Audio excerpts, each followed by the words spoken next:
Just use the chair's prerogative for 2 seconds to ask a follow-up question to Mr. Ross. And as despicable and as unlawful, I believe the statements made by Mr. Shakawi were and would be if they were stated again. We don't know why the prosecution chose not to continue with the charges. And perhaps it is to Mr. Fortin's point. I just want to dig in a bit about the concept of good faith, Mr. Ross. In Leviticus, Deuteronomy, Romans, there's other passages, there is clear hatred towards, for example, homosexuals. I don't understand how the concept of good faith could be invoked if someone were literally invoking a passage from, in this case, the Bible, but there are other religious texts that say the same thing, and somehow say that this is good faith. I mean, clearly there are situations in these texts where these statements are hateful. They should not be used to invoke or be a defense, and there should perhaps be discretion for prosecutors to press charges.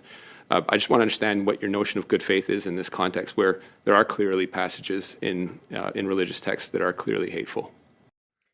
So, you Christians who in the last election decided to vote liberal because of the man down south, if you see my other videos, I've complained about this already. I pre-warned, along with some other people who voted conservatives and other people who have conservative channels, pre-warned Christians in Canada that if you vote liberal, they are going to come after Christians. But you were more concerned about Trump and the US living rent-free in your head now. Things are coming into play. Liberal Minister Mark Miller. Never really heard of him, but he's obviously in there, and now look what he's trying to do. He wants preachers to be held accountable for if they were to talk about any scripture verses that deal with homosexuality in the Bible. And he calls it hateful. Let's get this clear, all right? Yes, and the Bible does talk about homosexuality being a sin. The Bible has never stated that God hates homosexuals. The Bible does not talk about hate towards homosexuals. He talks about the sin. The Bible talks about homosexual as a sin. He talks about the lifestyle, not the person. The Bible never states that they hate homosexuals. Homosexuality this is a sin in the Bible. That's what it talks about. There is no hate towards people in the Bible. And this person, he's ready to attack any Christians or anybody who wants to talk out of those scriptures. And he mentioned Leviticus, Deuteronomy, Romans. There's probably a little bit more in there. But this is what I'm talking about. They want to come after the pulpit. They want to come after Canadian churches, try to shut them down. First, they're trying to get rid of their charity status, and now they want to get after the message. But yet, you got Christians who continue to vote liberal and all these other parties that don't give a crap about Christianity. And now this guy wants to come and try to take out hateful passages, hateful quote unquote passages from the Bible, and try to limit free speech. First of all, you want to be a hypocrite about this, Mr. Mark Miller? You are being a hypocrite about this because you're acting as if the Bible is the only literature that talks about homosexuality in a negative way. How about you go and research other religions or other literature that does the same thing, then come back and stop targeting Bible and Christianity? How about you go and check out the Quran as well? See what the Quran has to say about Christianity. But no, no, no, no, you don't want to do that. You don't want to do that. Liberals just want to come after Christians and let other religions do whatever the heck they want. Y'all ain't seen the narrative here.